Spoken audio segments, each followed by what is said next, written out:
The big news, yesterday the Reserve Bank cut interest rates by 0.25%, so we're now down to 3%. So good news that interest rates are coming down. Bad news is that I think they're not low enough and they're cutting too slowly. I mean, they put rates up very quickly in 2021, but on the way back down, it's just taking a bit too long.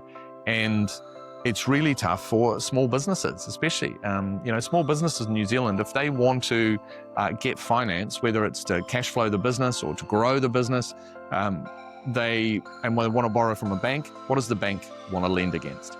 Houses. So at the moment, house prices have come back about 17%, since the end of 2021.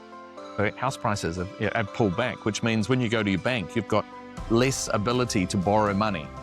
And I think that's really holding back small businesses, so it's not just property people. Yeah, sure, as a developer, or a builder, you want low rates because building gets going and you do more business and you make more money, and that's awesome. But so yes, I want rates cut for my own benefit, but it's also, construction's about 15% of the country's GDP, right? It's massive.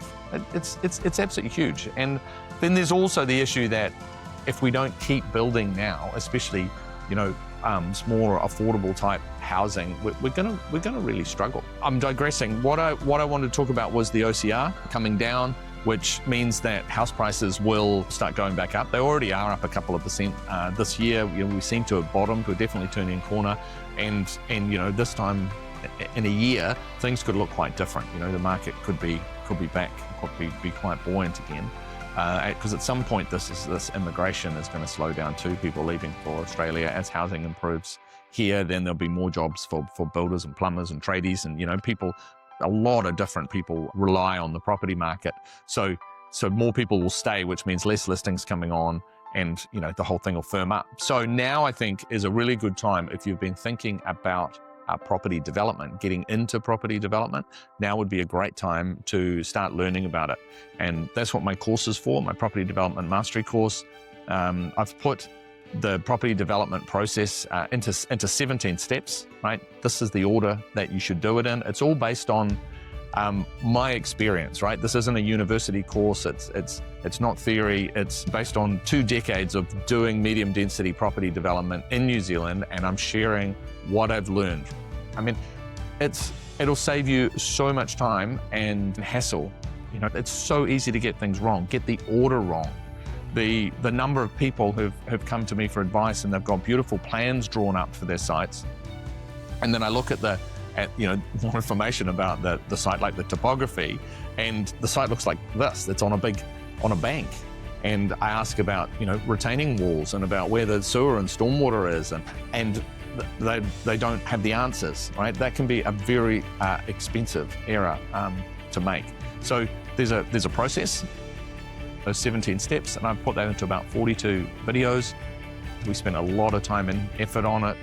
It's all been professionally filmed, professionally hosted. It's actually did the filming in Las Vegas in front of a green screen. And one of the reasons for that is I was learning from Brad Lee, who runs Lightspeed, where the course is hosted. I was also learning from others about social media. So how to build a course, how to market it online. And it cost me quite a lot to learn from those guys, but it meant that I'm here now. I have the course, we're selling the course, we've got the community. I'm building a personal brand, which is what I wanted to do. And that's the opportunity I'm giving you, right? To learn from me about property development. So you accelerate your journey. You don't make the same errors as others who just start out. There are a lot of gotchas. Yeah, it just makes it, and it's whether you could just be putting a minor dwelling on the back of your house, or cutting your property into sections and building another house. It doesn't have to be a 50-unit townhouse development.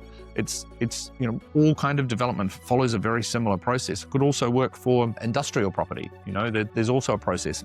What I'm teaching is townhouse based though, because that's what I know, and I can only tell you what I actually know how to do, because I've been through the process many times over. As rates drop, homes get more affordable. Demand picks up, prices rise, the market's turning.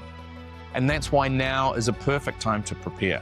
When the cycle swings back, and it always does, the ones who started early are the ones who win. And that's what my property development mastery course is for, okay? It's so that you can learn how to do property development the right way from someone who's been doing it for 2 decades and wants to share that knowledge, okay? It's 42 videos, about 5 hours, and covers property development in 17 steps. So whether you're a tradie or a professional or a homeowner, this course will show you how to do property development. The market's turning. Will you be ready?